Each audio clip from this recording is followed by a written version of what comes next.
NEET के अंदर specifically अगर देखा जाए तो हर एक चैप्टर ऑलमोस्ट एक इंपॉर्टेंट रोल प्ले कर रहा होता है, परंतु कुछ ऐसे चैप्टर्स होते हैं बेटा जिनका रोल बहुत ज़्यादा होता है। करंट इलेक्ट्रिसिटी छोड़ के कैलोरीमेट्री या फिर सेंटर ऑफ मास पे ज़्यादा समय दे रहे हो और कैलोरी और करंट पे आप कम समय दे रहे हो तो ये आपका नुकसान होने वाला है, क्योंकि अभी आपको थोड़ी देर में पता चलेगा कि रिसर्च करके बेटा मैंने इन सारे चैप्टर्स को 3 कैटेगरी में डिवाइड किया है। एक वो चैप्टर जो बहुत ही ज़्यादा इंपॉर्टेंट है, जिनके आपको थ्योरी से लेके प्रॉब्लम सॉल्विंग तक बहुत ही डिटेल में एनालिसिस करनी है। कई वर्षों के अंदर कैसे क्वेश्चन पूछे गए हैं। नमस्कार चीतू, आई होप आप लोग की नीट 2025 की प्रिपरेशन बहुत शानदार चल रही हो।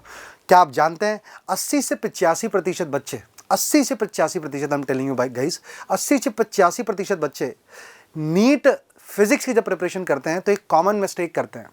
क्योंकि क्या होता है कि नीट के अंदर हर एक चैप्टर हालांकि इंपॉर्टेंट होता ही है, पर कुछ चैप्टर ऐसे होते हैं जो बहुत ही क्रिटिकल होते हैं, जिनको अलग तरीके से प्रिपेयर करना होता है। तो आज मैं आपके सामने एक बहुत ही इंपॉर्टेंट डिस्कशन लेके आया हूं। अगर आप इस वीडियो के अंत तक मेरे साथ बने रहेंगे, I can assure you guys, इस वीडियो को देखने भर मात्र से आपको फिजिक्स करने की स्ट्रैटेजी बहुत अच्छे से पता चल जाएगी। इस वीडियो के अंदर मैं सारी क्वालिटी पॉइंट्स के ऊपर डिस्कस करने वाला हूं। इस वीडियो के अंदर मैं सारे उन चैप्टर्स के ऊपर डिस्कस करने वाला हूं जो आपके लिए बहुत ही इंपॉर्टेंट रोल प्ले करने वाले हैं। तो मेक श्योर करें इस वीडियो के साथ हुक्ड रहें, ताकि आपको पता चले कि आपकी फिजिक्स में क्या क्या गलतियां हो रही हैं और क्या आपको गलतियां नहीं करनी है, जिसकी वजह से आप अपने मार्क्स को इंप्रूव कर सकते हैं। देखिए, हालांकि आपको पता है नीट के अंदर स्पेसिफिकली अगर देखा जाए तो हर एक चैप्टर ऑलमोस्ट एक इंपॉर्टेंट रोल प्ले कर रहा होता है, परंतु कुछ ऐसे चैप्टर्स होते हैं बेटा जिनका रोल बहुत ज़्यादा होता है। कई बार हम क्या करते हैं, हम 2 चैप्टरों को सेम तरीके से पढ़ने की कोशिश करते हैं। एक छोटा सा एग्जांपल लेता हूं। मान लीजिए आपने एक हीट एंड कैलोरीमेट्री चैप्टर लिया, फॉर एग्जांपल कैलोरीमेट्री लिया और सेंटर ऑफ मास लिया, और मान लीजिए आपने पैरेलली में दूसरा चैप्टर करंट इलेक्ट्रिसिटी लिया। अगर आप करंट इलेक्ट्रिसिटी छोड़ के कैलोरीमेट्री या फिर सेंटर ऑफ मास पे ज़्यादा समय दे रहे हो और करंट पे आप कम समय दे रहे हो तो ये आपका नुकसान होने वाला है, क्योंकि अभी आपको थोड़ी देर में पता चलेगा कि हर एक चैप्टर एक अलग तरीके से रोल प्ले करता है। तो क्या हो अगर मैं आपको एक ऐसी स्ट्रैटेजी दूं, क्या on the basis of classification of chapter, कि हर एक चैप्टर को कैसे अप्रोच करना है। तो मैंने रिगरस रिसर्च करके बेटा मैंने इन सारे चैप्टर्स को 3 कैटेगरी में डिवाइड किया है। एक वो चैप्टर जो बहुत ही ज़्यादा इंपॉर्टेंट है, जिनके आपको थ्योरी से लेके प्रॉब्लम सॉल्विंग तक बहुत ही डिटेल में एनालिसिस करनी है। दूसरे वो चैप्टर जिनके अंदर आप सिर्फ थ्योरी से और थोड़े बहुत प्रश्नों से भी अपना काम चला सकते हो। और लास्ट वो चैप्टर जो कि सिर्फ आप फॉर्मूला बेस्ड रिविजन करके भी उन चैप्टरों को अच्छे से सॉल्व करके आ सकते हैं। तो that should be the smart study, that should be the smart planning, जिसके साथ आपको मूव ऑन करना होगा। तो आइए शुरू करते हैं इस बारे में चर्चा, क्या कि पिछले बीते कई वर्षों के अंदर कैसे क्वेश्चंस पूछे गए हैं और कहां से कितने कितने क्वेश्चन पूछे गए हैं, ताकि आपको इस बात का अंदाजा हो कि आपकी प्रिपरेशन सही दिशा में चल रही है और उसी हिसाब से आप अपने मन में उस चैप्टर को लेकर भूमिका को निर्धारित करें। आइए शुरू करते हैं सबसे पहली स्लाइड पे। मैं वापस से रिकॉल कर रहा हूं, हर एक स्लाइड पे ध्यान देंगे ताकि आपको आइडिया पता चले बेटा क्या कि कौन से चैप्टर से कितने सवाल आए हैं। आइए, यहां पे ग्रैंड टोटल प्रॉब्लम लिखे हैं। मैंने 2013 से लेके 2024 तक के सारे चैप्टर्स के नंबर ऑफ प्रॉब्लम्स की एंट्री करी है। सबसे पहले स्टार्ट करते हैं यूनिट डायमेंशन एरर। अगर आप ध्यान से देखते जाना तो 2018 तक एक सवाल आया है, और अभी आप देख सकते हो यूनिट डायमेंशन एरर से, ध्यान से देखेंगे सब लोग, यूनिट डायमेंशन एरर से मेरे प्यारे चीतो रीसेंट ईयर में ये ट्रेंडिंग है। Did you guys get it और नॉट? ये ट्रेंडिंग टॉपिक है। दिख रहा है आपको 3 सवाल। अब बात यह है कि 3 सवाल सर पूछा है। 3 सवाल पूछने का मतलब एक छोटे टॉपिक से 3 सवाल पूछना, मतलब sure short this is an important topic. Clear है? Did you guys get it or not? This is an important topic. अगला चैप्टर देखेंगे काइनेमैटिक्स। वापस से देखिए बेटा, kinematics has been one of the most important chapters. ये भी बहुत ज्यादा ट्रेंडिंग है अभी रिसेंट में। 2024 में तो एक ही सवाल है, बट अभी रिसेंट टाइम में देखो, मैं 2020 से ऊपर 2021 से ऊपर की बात कर रहा हूं, 21, 22, 23 में टोटल 3, 4, 5 सवाल आए। तो it is also considered important.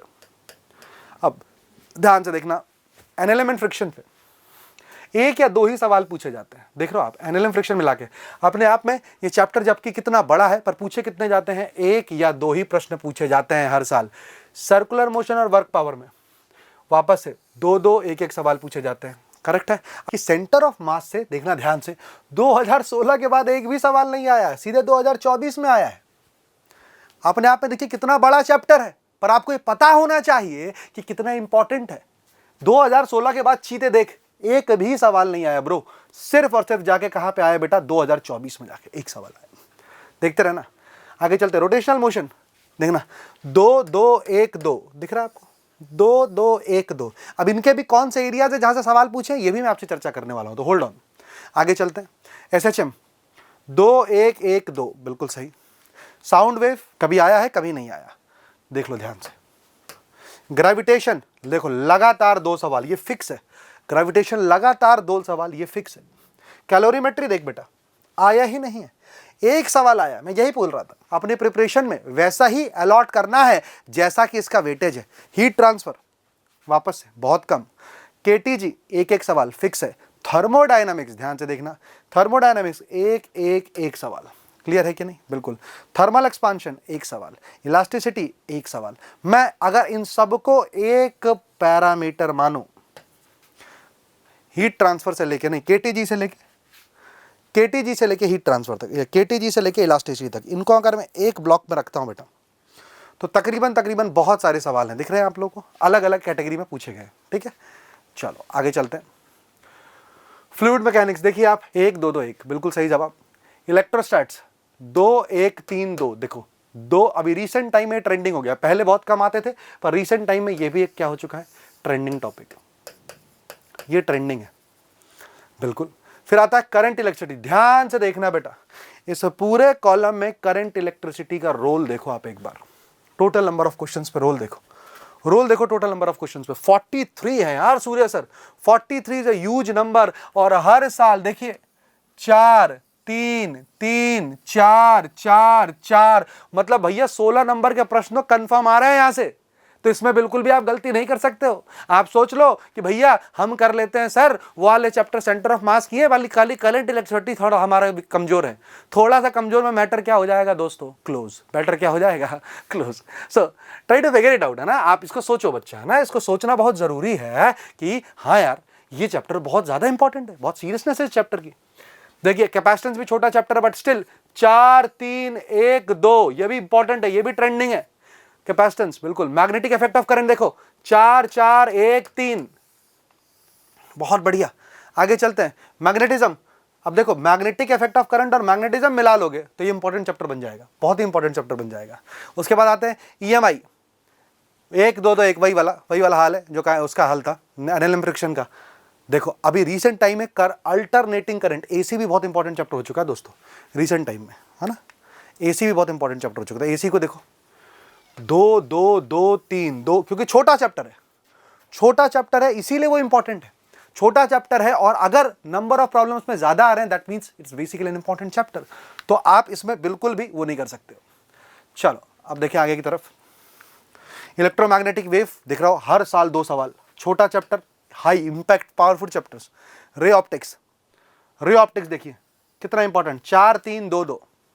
Wave optics 2 2 1 less important. आगे फोटो इलेक्ट्रिक इफेक्ट, अब यहां से देखना गाइस, ये पूरा का पूरा पावर बैंक है, यहां से तो यहां तक आंख बंद करके सारी चीजें आनी चाहिए। आप देख सकते हो मॉडर्न और सेमीकंडक्टर मिला के कितना पेपर का मैटर बनता है। देखो 2 2 4 5 6 7 8, जरा आपको अंदाजा है, ध्यान से सुनना बेटा, मैं रिपीट कर रहा हूं, 2024 का पेपर उठा और क्या लिखा, 3 4 5 6 7 8, रुक जा, हाँ 2 2 4 3 7 1 8, 8 सवाल यहां से, 9 10 11 सवाल यहां से, रुकते जाना ना, 12 13 14 सवाल यहां से, बने रहना, 14 सवाल हो चुके हैं ना, ठीक है, 14 15 16 सवाल, होल्ड ऑन, 16 सवाल, 3 19 सवाल, 16 हाँ 3 19, और कहाँ था एक चैप्टर और था 3 वाला, एक चैप्टर और था 3 वाला, हाँ 19 सवाल है बेटा। ये 20 सवाल, सुनते जाना, स्टेटमेंट सुनना मेरा, मैंने क्या बोला है, 20 प्रश्न आउट ऑफ 45 सिर्फ 4 या 5 चैप्टरों से आए हैं। आप समझ रहे हो मैं क्या कहना चाह रहा हूं, मैं क्या पॉइंट मेक करना चाह रहा हूं। मतलब आप इन 4-5 चैप्टरों को बिल्कुल भी इजी नहीं ले सकते हो, क्योंकि देखिए अगर किसी चैप्टर से एक सवाल आ रहा है, वो सवाल कंफर्म आसान ही आएगा। क्यों आसान आएगा? वो सवाल इसलिए भी आसान आएगा क्योंकि वो डिफिकल्ट चैप्टर है नीट पर्सपेक्टिव से, और वहां से एक ही सवाल आ रहा है। मतलब वहां पे अगर आप सिर्फ फॉर्मूला बेस भी काम करके चले जाते हो तो आपका काम हो जाएगा, परंतु यहां पे फुल ऑन प्रैक्टिस चाहिए मेरे प्यारे चीतो, फुल ऑन प्रैक्टिस। तो नीचे कमेंट बॉक्स में लिखेंगे yes sir, we promise you कि यहां पे हम कोई भी गलती नहीं छोड़ने वाले हैं। अब देखो इसी के बेसिस पे मैंने कुछ पॉइंट तैयार किए हुए, ध्यान से सुनना एक एक पॉइंट, ठीक है? बने रहना। चलो शाबाश चीतो, बढ़ते हैं जीवन में आगे की ओर। देख ध्यान से कौन कौन से चैप्टर है जो है हाई वेटेज चैप्टर। सबसे पहले ये सारे चैप्टर ही हाई वेटेज हैं, ठीक है? मैं आपको इस बात का आश्वासन दे सकता हूं 3, 4, 5, 6, 7, 8, 9, इन 9 चैप्टर से आपके 25 प्रश्न तक बन सकते हैं। 25 प्रॉब्लम्स, समझ रहे हो आप लोग? अगर आप इन चैप्टर्स को गलती से भी लाइट लोगे तो दिक्कत हो जाएगी बेटा। तकरीबन 25 सवाल, एक बार अंदाजा लगा के देखते हैं। आ जाओ इन्हीं 9 चैप्टर के सवाल उठा के देखते हैं अपन कितने बनते हैं, ठीक है? आ जाओ देखो, पिछले वाले से देख के चलते हैं अपन। आ जाओ भाई, ठीक है? यहाँ पे कितने हो गए थे? 8 तो यही हो गए थे, 9 सवाल तो यही हो गए थे, 8 सवाल ये हो गए थे, है ना? उसके बाद क्या था बेटा, एक देखो मैग्नेटिक वाला, है ना? 5, 13 ये हो गए थे। करंट और कैपेसिटर 13, 3, 16, 2, 18, 18 ये हो गए थे। और उसके बाद वेव्स कहाँ गया? रे ऑप्टिक्स 18, 18 और रे ऑप्टिक्स कितना हो गया? 2, 20 सवाल ये हो गए। ध्यान से देखते रहना। 20 यूनिट डायमेंशन, 23 और काइनामेटिक्स एंड इन्फेक्शन इस बार एक आया 24। हाँ 25 सवाल यही हो गए। देखो बेटा सिर्फ इतने चैप्टर से, वही पूरे 9 नहीं लिए, 8 चैप्टर से 25 सवाल हो चुके हैं दोस्त। ग्रेविटेशन नहीं लिया अभी, रुक जा। सर्कुलर मोशन और वर्क पावर, ध्यान से देख। ग्रेविटेशन नहीं लिया अभी। ग्रेविटेशन कहाँ गया? ग्रेविटेशन 22 हो गया, 22 22 22 22 ग्रेविटेशन 22 2 24 और वर्क पावर मिला लिया। वर्क पावर कहाँ गया? 26 27 27 प्रॉब्लम्स गाइस, 27 प्रॉब्लम। आप सोच रहे हो 27 प्रॉब्लम है इन चैप्टरों से, सोच लो बाप।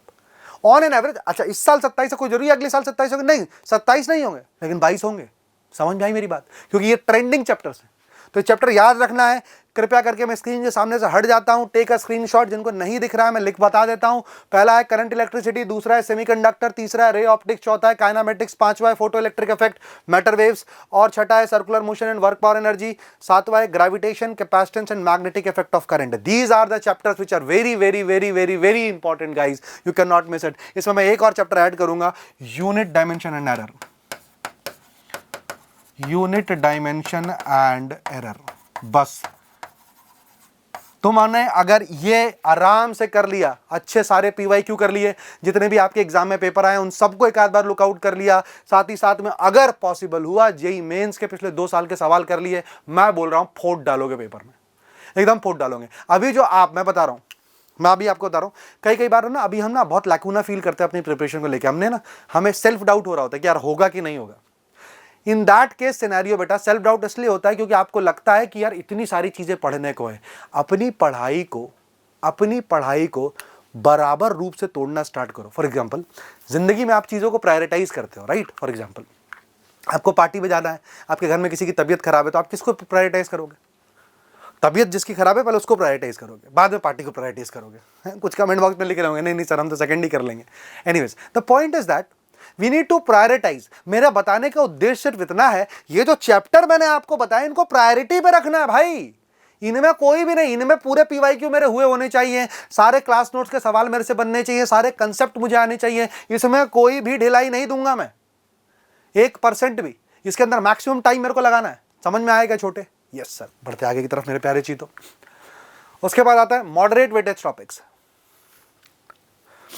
कौन कौन से? Current, alternating current. अब ये उसी तरीके का है, वो है लेवल 1, ये है लेवल 2। क्या क्या है बेटा? देखो, alternating current, sound wave, fluid mechanics, rotational motion, thermodynamics, unit dimension वहाँ पे शिफ्ट कर दिया मैंने, इसको वहाँ शिफ्ट कर दिया बेटा, heat transfer, nuclear physics, electromagnetic induction and electromagnetic wave. इसमें से भी देखो कौन कौन से छोटे चैप्टर हैं, स्मॉल चैप्टर। बिल्कुल सर, दे फील करते हैं ना। एक और चैप्टर यहाँ लिखा था, ईएम वेव्स। जो छोटे चैप्टर हैं ये पावरफुल है, इंपैक्ट है, इनको बहुत अच्छे से कर सकते हो आप, है ना। और कहाँ चला गया, दैट्स इट। और थर्मोडायनामिक्स, ये भी पावरफुल है, बहुत ही पावरफुल। तो इनमें भी मैं अगर आपको प्रायोरिटी सेट करूं तो इसकी प्रायोरिटी फर्स्ट रखिए, इसकी प्रायोरिटी सेकंड रखिए, इसकी प्रायोरिटी थर्ड रखिए, खत्म। एकदम प्रायोरिटी वाइज, मतलब जहां पे मैंने प्रायोरिटी लिखा है इसका मतलब क्या है, इनको आप अच्छे से करिए, एकदम डीप एनालाइज करके करिए, राइट, शाबाश। और बाकी बचे हुए जो चैप्टर हैं इनके लिए ध्यान सुनना, ये जो कैटेगरी 2 के और कैटेगरी 3 के, खासकर कैटेगरी 3 के, इनमें आप सिर्फ फॉर्मूला रिवीजन के साथ साथ, ध्यान से सुनना, फॉर्मूला रिवीजन के साथ साथ प्रॉब्लम सॉल्विंग कर सकते हो। सिर्फ फॉर्मूला बेस्ड सवाल यहां से आप बिल्कुल बना सकते हो। क्या क्लियर है, क्या क्लियर है, क्या सिर्फ फॉर्मूला बेस्ड सवाल, है ना। तो मैं अब आपको पॉइंट बता रहा हूं, मैंने आपको 3 कैटेगरी दी। सबसे पहली इंपॉर्टेंट कैटेगरी मैंने बता दिया भैया, वहां से 25 सवाल आप एक्सपेक्ट कर लीजिए। कैटेगरी बी से आप 10 से 12 या 15 सवाल भी एक्सपेक्ट कर सकते हो। कैटेगरी सी से आप 6 से 7 सवाल एक्सपेक्ट कर सकते हो। लेकिन बात यह है कि कैटेगरी सी से आप फॉर्मूला बेस्ड भी करोगे ना तो सवाल आप बना लोगे। मैं आपको इसलिए बोल रहा हूं, ध्यान सुनना। इसके जो क्वेश्चन आते हैं ना एकदम फॉर्मूला बेस्ड आते हैं बेटा, एकदम फॉर्मूला बेस्ड, एकदम फॉर्मूला बेस्ड सवाल आएंगे इससे, कैटेगरी सी के। बिल्कुल भी चिंता मत करना। और ये जो बचे हुए वाले हैं कैटेगरी बी के, उनसे ही फॉर्मूला बेस्ड सवाल आएंगे, है ना। तो बस उनमें अगर आप इनफ प्रैक्टिस भी कर लोगे आपका काम चल जाएगा। बट कैटेगरी 1 के अंदर you can not take any risk and you need to make sure कि आपको बहुत अच्छे से करना है, ठीक है। फर्स्ट ऑफ ऑल पहले तो देख लीजिए टारगेट ऑडियंस, सुन लीजिए भैया ना। पहले ये वीडियो जिसके लिए मैं टारगेट कर रहा हूं, ये टारगेट ऑडियंस वो है बेटा, सुनना, जो कि अभी सब चीज कवर करने में लगी हुई है, राइट। ये टारगेट ऑडियंस वो नहीं है जो टॉपर बच्चे हैं। टॉपर बच्चे को भैया सभी करना है, करेक्ट है कि नहीं, बट हाँ टॉपर बच्चों को बस इस बात का ध्यान रखना है कि अपने ज़्यादा टाइम कैटेगरी 3 में वेस्ट ना करें। आप कैटेगरी 1 और कैटेगरी 2 पे बहुत अच्छे से अपनी मेहनत करें, है ना। ऐसा ना हो कि कैटेगरी 3 में बहुत टाइम लगा दिया, कैटेगरी 1 कैटेगरी 2 के कुछ टॉपिक छूट गए, ठीक है। इस बात का ध्यान रखना। चलो भैया बात करते हैं अब अपन आप लोगों के लिए कुछ टिप्स। तो देखिए ध्यान से, सारे टिप्स एक से लिखे हुए हैं लाइन बाई लाइन। सबसे पहले देखो, focus on high weightage topic, साफ दिख रहा है। Prioritise current, electricity, semiconductor, ray optics, kinematics and capacitance. इसके अंदर कोई भी खिलवाड़ नहीं होना चाहिए। हाई वेटेज के सारे 9 के 9 चैप्टर, 10 चैप्टर इनफैक्ट, है ना। Prioritise by weightage, high weightage allocate most study time, very very important point, सबसे ज्यादा समय आपको यहीं देना है। Moderate weightage, reinforce key concept, बहुत ही बढ़िया। और आखिरी, cover basics for easier marks. Clear है कि नहीं, बहुत बहुत इंपॉर्टेंट बात है, बहुत ही इंपॉर्टेंट। हाई वेटेज में क्या करना है, सबसे ज्यादा समय यहीं देना है। रीइंफोर्स की कंसेप्ट, इनके अंदर पर्टिकुलर रिवीजन करते रहना है, बार बार की कंसेप्ट का बस ध्यान रखना है, बस की कंसेप्ट का ध्यान रखना है, राइट। और लास्ट वाले में सिर्फ और सिर्फ क्या करना है, बेसिक को कवर भी कर लोगे, फॉर्मूला भी पढ़ लोगे तो भी आपका काम हो जाएगा। आइए, अच्छा, फॉलो रीसेंट ट्रेंड। बिल्कुल रीसेंट ट्रेंड में अभी क्या चल रहा है भैया, करंट इलेक्ट्रिसिटी का बोलबाला चल रहा है और सेमीकंडक्टर का बोलबाला चल रहा है। तो मेक श्योर करना है। और लास्ट में प्रैक्टिस प्रीवियस ईयर क्वेश्चन करना है आपको। Focus on frequently repeated patterns for obvious reason and build conceptual understanding. Strengthen topic like thermodynamics and kinematics. बिल्कुल सही जवाब। देखो बेटा यहाँ से ना थर्मो से ना कुछ ऐसे क्वेश्चंस आते हैं जो कि कंसेप्चुअल प्रॉब्लम होते हैं। कई बार काइनेमेटिक्स से भी कंसेप्चुअल प्रॉब्लम आ जाते हैं। तो कुछ जो चैप्टर्स होता है जैसे मैग्नेटिक इफेक्ट ऑफ करंट हो गया, थर्मोडायनामिक्स हो गया, काइनेमेटिक्स हो गया, जो कैटेगरी 1 में है और कैटेगरी 2 में है बट कंसेप्चुअल है चैप्टर्स, उनके कंसेप्ट को आपको बहुत अच्छे से पढ़ना है बेटा। चलो चलते हैं आगे की तरफ। रिवाइज स्ट्रैटेजिकली, ठीक है। Focus on high weightage chapter and use summary notes for revision. मैं तो आप लोगों को इनफैक्ट वो करूंगा, रिकमेंड करूंगा। कैटेगरी 2 और कैटेगरी 3 है ना, मैं बता रहा हूं, दोबारा रिपीट करूंगा मैं, ये पूरा शॉर्ट नोट्स डिपेंडेंट हो सकता है आपका, कोई दिक्कत नहीं। सवाल लगाओ और ज्यादा, मैं दोबारा बोल रहा हूं, ज्यादा वीडियो लेक्चर्स के झंझट में बिल्कुल मत पढ़ना। ये जो कैटेगरी 2 और कैटेगरी, खासकर कैटेगरी 3 में तो वीडियो लेक्चर देखने की कुछ भी आवश्यकता नहीं है। मैं दोबारा बोल रहा हूं, सिर्फ प्रैक्टिस करो, फॉर्मुला देखो, प्रैक्टिस करो, फॉर्मुला देखो, प्रैक्टिस करो। फालतू अपना टाइम खोटी नहीं करेंगे। हम लोग बेटा इतना टाइम खोटी कर देते हैं वीडियो लेक्चर देखने में कि जब एग्जाम बात देने की बारी आती है तो अपने को समझ में आता है अरे यार प्रैक्टिस करना ज़्यादा जरूरी था, वीडियो लेक्चर देखना ज़्यादा जरूरी नहीं था। तो जो गलती आप रिपीट करते आ रहे हैं please don't repeat it once more. मैं आप सबको रिकमेंड करूंगा जो कैटेगरी 2 है ये और कैटेगरी 3 जो है इनको आप शॉर्ट नोट से भी पढ़ सकते हैं। नोट्स बनाइए, शॉर्ट नोट बनाइए और पढ़ना शुरू करिए। Don't waste your time. But category 1 अगर आपने कंप्लीट नहीं किए हुए लेक्चर, प्रॉपर वीडियो लेक्चर्स देखिए, टीचर से डिस्कस करिए, उसके डाउट्स को बहुत अच्छे से रिजॉल्व करिए। आगे चलते हैं। Test yourself, take mock test and analyse mistakes. हाँ, इसके अंदर मैं बताना चाहूँगा जो कैटेगरी 1 वाले वो हैं उसके अंदर आप क्या कर सकते हो, मोशन लर्निंग ऐप के अंदर आप जाके उनका आप एक पेपर भी क्रिएट कर सकते हो, उनका पेपर भी दे सकते हो। जितने मैक्सिमम कैटेगरी 1 के पेपर दे पाओ दे देना, खटाखट फटाफट। Stay positive and consistent for obviously, है ना। जब तक आप पॉजिटिव नहीं रहोगे तब तक किसी भी चॉइस का कोई मतलब है नहीं। क्लियर हो गया क्या दोस्तों? सो मेरी तरफ से आज इतना ही।